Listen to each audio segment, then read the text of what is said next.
Okay, authors. I'm going to give you Hanky Panky, Marry or Kindly Push Aside, F. Scott Fitzgerald. Oh. Yeah. Hanky Panky. Whoa, hold on. You don't have the full options yet. Okay. Roald Dahl. Oh. And... You're good at this. I am? Thanks. Yeah. We play this every time on the show, so there you go. Roald Dahl, F. Scott Fitzgerald, and Oscar Wilde. Kindly Push Aside Oscar Wilde. Whoa! Marry Roald Dahl. Whoa! And Hanky Panky Panky F. Scott. bleep out of F. Scott Fitzgerald. There you go. That was a quick decision for you. Well, yeah. I love I guess Oscar Wilde I'm least familiar with. Seriously. Interesting. I mean, that's fair. writing. I've only read Importance of Being Earnest. That's all I've read. He's written so much stuff, and I just know all of his great quotes and Importance of Being Earnest. That's it. That's great. Great. Well done. Okay, give me 3. Hanky Panky, Marry or Kindly Push Aside. Hemingway. I'm just, thinking of this picture we found of him in this, vest with fringe on it. Of Hemingway? That I own. You have a vest just like that. Anyway, yes, Hemingway. Who else? William Shakespeare. Ooh, Shakespeare!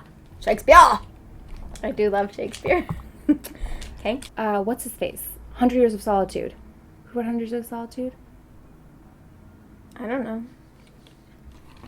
Yeah.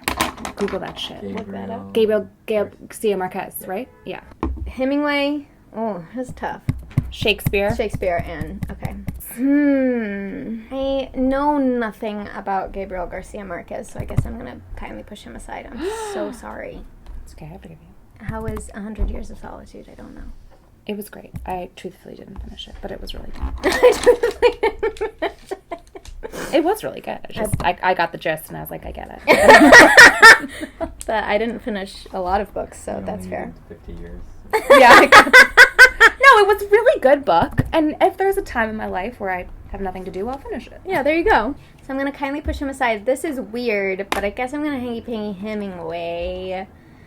But don't think about Joey Richter, because I will pass on hanky panking Joey Richter. But... And Mary Shakespeare. You know, if I didn't like it, it would be succinct. So it would be quick and done. Haha! That's a joke about his works. Anyway. And then I'm going to marry Shakespeare, even though I'm sure he was a terrible husband. Sorry, but God, just the best stories and ever. Just he'd be really entertaining. The most entertaining. Just he could tell me stories all the time, every day. I love Shakespeare so much. I just love all of those plays. The fact that they are still so applicable is so incredible. So many hundreds of years later. What do you think is the best adaptation? Ooh! Now we're getting into it. Of any Shakespeare, anything? Ugh, I don't know, man. That's tough. I did see Henry V done at the Royal Shakespeare Company. You did? Yeah, when I lived in London, I saw it twice. It was my favorite. I've never seen them. So good! I mean, other than on video, which doesn't really count. Sure. If I ever played a male role in a Shakespeare thing, I would want to be Prince Hal / Henry V, because he's badass. So badass, so cool. I loved it. That's the other shitty thing, I'm gonna be on, no What? one, who wants to play any of the girl parts? I mean, besides Lady Macbeth, they're well, Viola's pretty good. And Twelfth Night. There's some good, there are more good man parts. Although for his time, nobody was writing female parts, so thanks Shakespeare. Although of Is that course true? They were all played by men. I mean, not really, but it was so male dominated. But I figure it was somewhat bold of him to write roles for women anyway, although they were played by men. What's your favorite Shakespeare adaptation? Well, it's one of the reasons that I wanted to be an actor. It was what? Baz Luhrmann's Romeo and Juliet. Oh, sure. I was great. obsessed with it. And I was so obsessed with Leonardo DiCaprio, I slept with a magazine of him under my pillow. Well, I had an Elijah Wood scrapbook that I updated daily. Yes. And Prince William. I was a little obsessed with Oh, Prince I liked William. Prince William for a time. I thought that it was possible that me and him could get married. Because he could marry a Catholic girl if I don't know, I converted. So I was like, I would convert for you, Prince William. Don't worry. There was a time when I was young when I felt like I needed a crush, and Prince William just felt like The person to go with. the best option. So I mean, did he's like a him for a prince. minute. Yeah. What girl wasn't like, yeah, I could do that? Yeah, exactly. But then Elijah Wood happened, and there was no looking back. Really? Elijah Wood? Oh, hell yeah. He didn't do it for me. Yeah, he doesn't do it for most people. I'm weird. I was so in love with him. Oh, sorry! I'm so sorry. And then I met him, and I was a total dweeb. Wait, you met him? Oh, yeah. Why'd you meet him? Because he's like pretty available. He had some... Hey, Elijah. He's watching these. He loves My number is... I'm kidding. He had like a screening of one of his movies that he did with John Cusack at the Silent Movie Theater, and a bunch of people told me about it. Yeah, and I went. And then he hung out afterwards, and my friend Chris Higgins made me talk to him. Because I was not going to do it, but I did. And he was very nice. And I think I scared him, but it's fine. You're just churning these cards out, girl. Killing it. I'm retiring from acting. Thank you, Mary Kate, for You're welcome. giving me my true calling. I'm so happy to help as a card maker with eraser stamps. You can sell them online, and people will buy them, and that will be your new career. Do you have any tattoos? No, do you? No. No. I want to do it. Yeah, but I just haven't found the right one. I'm too much of a scaredy cat. I think it would really hurt. Yeah. Also, I'm just like, well, will I want this on my body forever? Someone I know got the ring, the married ring one. Oh, a tat of that? God, they are not together. Oh, shooties. Which is weird. Oh, see? There you go. I don't know. Although if I got one, it would be Lord of the Rings, and I probably will want that on my body forever. I'm wanting it for a long time now, so I feel like I'm pretty confident about that. Wait, so are you into Game of Thrones too? Nah. What? I'm sorry. April 24th, no one talked to me because that's Is that all when I'm it comes doing. out again? You love it. I'm obsessed. I keep up with it. I'm like, who died this week? Yeah, that really is probably, yeah. Because it's all anybody talks about. It's impossible to avoid. For a while, I was like, I'm going to read all the books, and then I'll watch the show. I read one. And I read one. And I was like, I'll just find out what happens. Yeah, I was going to try to do that, too. Because I watched the show right after I read the first one, and I was like, obviously, always the books are better. And I was like, oh, whatever. But then I just want to know what happens, so I started watching the show, and I'm like, actually, this show's pretty good. I mean, I enjoyed reading the first book. I started watching the show, but I had to stop because it was so violent. I just couldn't handle it. It was too much for me. You know what's funny? It doesn't bother you? Did you see The Revenant? No. I almost walked out of The Revenant. My mom watched it twice. Wow. She loved it. She was awesome, but it was super violent in the beginning. No, that's why I was like, I don't want to see it. But Lord of the or Game of Thrones, I'm like, this isn't. I can pretend it's not real, so I'm okay with it. I'm like, this is fantasy. I wish I was better at that. I'm really bad at But it's when it's war movies, I can't do that. All right, let's answer some questions that people asked us. Waffles or pancakes? Am I eating at home or out? Oh, I don't know. Does it make a difference? Yes. Okay. At home? At home, I prefer to make pancakes. Interesting. But out waffles? Out, I get waffles. I love waffles. Yeah, I get waffles out. I'm a waffles girl. I've never been super into pancakes. Really? Yeah, I don't know why. Even when you make them? You know, they're so heavy, I think. They are really heavy. Waffles are too, but I'm a fan of the Waffles at the Waffle, where Daniel works or used to work. Oh, Waffle House. Yeah, the Waffle House. It's just the waffle. It's just Yeah. Wait, the Waffle House is a thing, though, right? Oh, yeah. Yeah. Yeah, they definitely don't have them here, unfortunately. They don't? They're in the South, though. Okay, we've got a really long question from lovely Laura. You both played secondary characters who grew into something more on LBD. How did you approach that, and how did that change as the series went on? Both Caroline and Lydia were somewhat divisive figures in both Pride and Prejudice canon and in fandom reception, and I'd be super interested to hear you guys chat about that. And also, both your characters came back in unexpected ways, Lydia's book and Caroline on Unimproved. How was that? As an actor, is there a different approach you take to a character in a different story, world, or format? How was it coming back to your characters sometime after wrapping on LBD? Feel free to reword this. I'd be real interested in your thoughts. And then there's another question, but we'll bite that off first. Okay, you go. What was the first part? It was that being a secondary character and then turned into more, and also that they're somewhat divisive because people had strong feelings about them. I think the funny thing about acting is like, I guess when you're still in that audition part, you're like, oh, the secondary character thing. But when you're doing it, like, yeah, it's your story, so you don't really think of it as much as like a secondary character. Like, it was really upsetting to me that someone would try to be coming after my brother that I didn't like.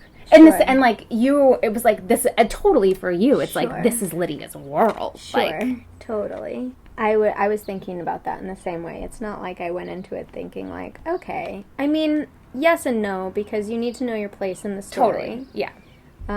Because not everything is about you all the time if you're not the main character. And even if you are, there's parts of LBD that are not about Lizzie. Are there? Yeah, about Jane and Bing and whatever. But, like, you have to know your place in the story. And not necessarily pull focus, which people could probably argue that I did that. I wasn't trying to do that. I was trying to play Lydia accurately. Which is Lydia's constantly trying to pull focus. Yeah, so that is accurate. Yeah. Sure. But yeah, I don't think you go into it thinking like, oh, I'm not the main character, and so I'm not as important. You have to play your character's truth as truthfully as you can. Regardless of, like, whether or not you're the lead or whatever, right? Yeah. Does that make sense? However, Caroline kept coming back in different ways than she appears in the book, which is kind of interesting. Well, in the same way. I mean, Lydia... Yeah, totally. Lydia definitely has some departures from what happens to her in the book as well. But by that point, I mean, it was like... our version of Pride and Prejudice. It wasn't a Pride and Prejudice adaptation in that way at a certain level. It was like we had clearly like laid the groundwork for certain things, and the train kind of just kept going, and we were telling our own story. Yeah, and I think the writers were responding to what was working, like what fans were responding to. Yeah, totally. And also, and I think sometimes they do this with other adaptations, like of books, when you're doing film and TV, it's like kind of easier to concentrate on less people. So like two people become one person. Sure. Like a character that would do something else. It's like, why don't we just have this person do this because... Well, we did that with you and Catherine de Bourgh. Yeah, right. And some people were a little annoyed. Did not like that, and other people were okay with it. But you're right. Like sometimes, I mean, that was a specific case because we had never seen Lady Catherine, and she wasn't as big of a part. I can't really speak to that because I wasn't a writer. But and then, were you surprised when they asked you to come in and be an Emma Proofed?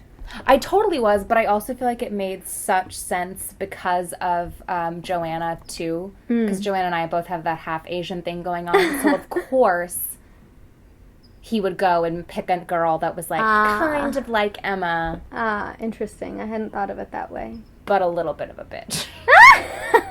Were you excited to go back and play her again? Was it weird? No, I thought it was really, I mean, I kind of feel like I had like more permission to be even more Carolyn. Sure. Like, yeah. You mean like really kind of? Because I think I was like holding myself like, oh, you have to be a little bit nice around them. Oh, sorry. We keep colliding. It's like in this story, Carolyn got what she like what I wanted. I'm like, I got my husband. I'm the winner here. Right. So I'm like, I get to gloat about that for a little bit. Right. That's really interesting. What about when you guys did the spinoff? Well, I mean, I loved doing the spinoff because Lydia was very clearly acting a certain way on Lizzie's videos that she then sort of felt free to not do in her own videos because she felt more of a connection with people who were actually watching her videos and not just Lizzie's, which was really interesting. And people who didn't watch Lydia's spinoff, I think, had a different feeling towards Lydia than people who did, because she was a lot more truthful on her own channel than she was on Lizzie's channel. Interesting. Which was great and super It's like kind fun. of grown up more. She just let the audience see more of what she was feeling than she wanted to let people see on Lizzie's channel, or that she wanted Lizzie to know. That was the main thing. She very much was a certain way towards Lizzie that she then felt she didn't have to be towards her own viewers. This is amazing. Yeah. This is my palette of different paintbrushes. So it was really interesting and fun to play with, for sure. It was weird coming back and doing the book after so long. Oh, that's right. Yeah, because it had been a while. It had been like years. It had been 2.5 years since the end of the show, and when you've put a character to rest for that long, it's bizarre to pick them back up again. Did you guys film, or did you guys record separately? Record separately? Well, I did the audiobook for Lydia's book. Oh, okay. Ashley did the audiobook for Lizzie's book, but that was like a while ago. I just did the audiobook this past summer for Lydia's book, which was crazy. And that was also such a different thing, too, because I was having to be Lydia for 9 hours continuously as opposed to little snippets here and there, you know. But that was so fun and such an interesting exercise, and I loved it, and I'm super glad I got to do that. Somebody else asked how you feel playing a character who's, like, not a super nice person. Do you think of her that way? I love it. Yeah? Because I'm so concerned with being nice in real life. Yeah. It's kind of fun to let go of that, huh? And people that, yeah, you know, because I'm like a very Minnesota nice, like, really care what people think. And yep. Me too. So it's so awesome to just get to be a person that's like, oh, I don't like you, and I don't like that. And I don't care what you think of me. Yeah. Yeah, that's true. I totally get that. The thing is, deep down, like, obviously I did care what people thought. You know what I mean? Like, of course. The core of that's still there. But it's nice to have, like, your external be really different from what you're like in real life. Yeah, definitely. That's And cool. also, it would not be that fun to hire somebody who really was like Carolyn in real life. Can you imagine? That's funny. Do you find yourself playing a lot of roles that are, like, a little more on the bitchy side? Or no? I feel like you do it very well. I hope that's not an insult. You're so nice. Yeah, you are one of the nicest people I know. I have totally been noticing that that's, like, something. And it's funny, the more I resisted it, then it came up a lot. And now that I'm kind of like, now you're yeah, like I'm okay with it. Now it doesn't come up as much. I feel like it's because you're so pretty. People are like, she's too pretty. She's got to be mean. It's true, but they're wrong. You're the nicest. This is my boyfriend card. That's so cute. I copied your heart idea. Oh, I love it. I wasn't even thinking of giving this heart to my boyfriend. Maybe I should. But now I have to. Maybe I should have been. He's giving me a look. Also, with hindsight, and obviously only so far as you're comfortable, talk about what you would change or anything you wish you could have seen played out in a different way for your character's arcs on and or post LBD. Woohoo! Anything you would change? Anything I would change. Character-wise or experience-wise? I would change some things experience-wise. I'm trying to think of what I would change in terms of arc. But I think it was awesome coming back and I'm approved because I totally got to find my guy. Yeah. I wouldn't change anything arc-wise. I love Lydia's story, and I think it is very important, and I'm glad I got to tell it, and it meant a lot to a lot of people, and I do not regret that one bit. If I were to do it again, I might look at less of what Tumblr says. Really? Oh, yeah. Some people really did not like it, and they were very vocal about it, and that affected me. That is going to happen when you do. I mean, that's what happens when you put yourself out there. It's so true. It's so true. And I learned a very good lesson in terms of, like, what I should be exposing myself to, and what I should let bother me, and what I should not, and what I should care about, and what I should not. But I really, for a while, like, was further deep into it than I think was necessary for my own personal process. Well, it's also because it's funny because I'm working with this kid who's like 21 right now, and he was saying, he was like, I grew up with social media. That's so weird. So it's not as big of a deal to me. That's so weird. And I'm like, because I think also the time we were doing it. That's what I said. I mean, maybe he's also an anomaly, but I also feel like when we started doing that show, it was like social media was really just, I mean, it was always there, but it was like kicking off at this whole new level. It was the timing of it was like perfectly synchronized. Agreed. And that's part of why I myself and some other cast members were like very in tune to like our audience and what they were saying and all that stuff, and it was great. But then on the flip side of it is, so great sometimes. I remember I did a thing and they had put a poster up on it and someone said like, oh, I didn't know they cast the character as a man. And I was like, what? Mortified. Yeah, because they were saying they looked like the guy. Oh. And I was like, in what universe do you look like a guy? Well, I mean, everyone has their opinions. Sure. Sorry. But that's so dumb. It is. You have to read some mean stuff. You do. If you're gonna, well, I mean, especially or you on the cannot internet. read it at all. But then you miss a lot of nice things. It's just funny how you can read 1,000 nice things and it's the one mean thing that sticks out to you. That is because of survival, though. Because so? we remember, because our bodies, like, if you are walking around as a little kid and you touch the stove and it's, like, hot. Right. You have to remember that one bad thing. Because it's like, I don't remember touching everything else in the house. I don't want to do that again. It was really great. I touched the stove and I'd be like, thought about it that way. Yeah. So you have to literally reprogram it because we're a lot smarter now and we don't really need to remember. I mean, we need to remember those things, but. Right. That's so interesting. In terms of, like, personal, but you also need to not, like, take everyone's approval as, like, you know what I mean? As that, like, letting you be like, oh, I'm fine, everybody likes me, you know, like, I don't need to worry about whatever. Yeah, you always need to be on your A game, no matter what. It's got good and bad sides to it. But I wouldn't change anything about Lydia's story, no. And I love her story in the book, and I love that got to be the end to it. If she had not had a book, I would have changed that her ending didn't get wrapped up, but it did. So, yay, everybody's happy. I mean, not everyone, but I'm happy. I'm happy with it. Whatever happened to What's-His-Face? Who's What's-His-Face? Wes? Yeah! Oh, Wes. He was on the show a few months ago. He was? He has his own, like, card shop now called Chalkscribe, where he sells cards on Etsy. Like cards like this? Yeah, you could give him... Hey, Wes. You could give him a run for his money. You could be his competition. The Scenic Ocean card. Just open it and relax and imagine you're... Or perchance you would like to have lollipops. I thought they were flowers. Or flowers. Yeah, so there you go. Call me. We'll do you could work for Wes, yeah. That's cool. Yeah, he's doing great. Ta-da! Ta-da! I copied one of your designs. Have you been to Infinity Room? No, what's that? I want to go there. The Broad. The Broad or the Broad? I always say Broad, and people are like, the Broad. I'm like, sorry. It looks like Broad. Yeah, I'm like, why don't you just, get a new name. Get a new name. Silly museum. I haven't been, but I want to. It looks very cool. I would like to do that. What's it like to have great hair? No,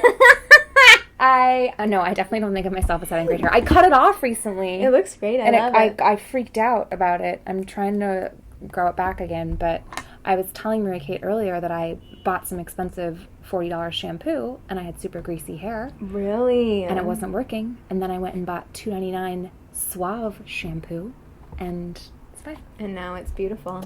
Don't buy fancy shampoo, guys. There you go. That's the lesson learned. Also, it's hard, because I was trying to buy stuff that didn't have, like, parabens or sulfates or anything, and then I was like, this is not working. But I don't use, my body wash is all, like... None of that? Yeah. There you go. Like, that stuff freaks me out, but... That's probably good. Each one has a different... A different story. Raindrops. Colored raindrops. Love. The rainbow of diversity. Straight lines. I love it. Sunflowers and sunshine. Yeah. Two people divided but coming together because they're also the same person. A rectangle or a square.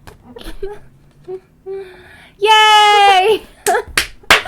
Thank you for captioning my cards. That was wonderful. Oh, that's another thing. I do this thing called My Body of Light. What's that? It's a book on tape. It's awesome. Oh. It's like Qigong exercises. Oh, I don't even know what that is. It's so like acupuncture, right? Yeah. It's kind of related to that.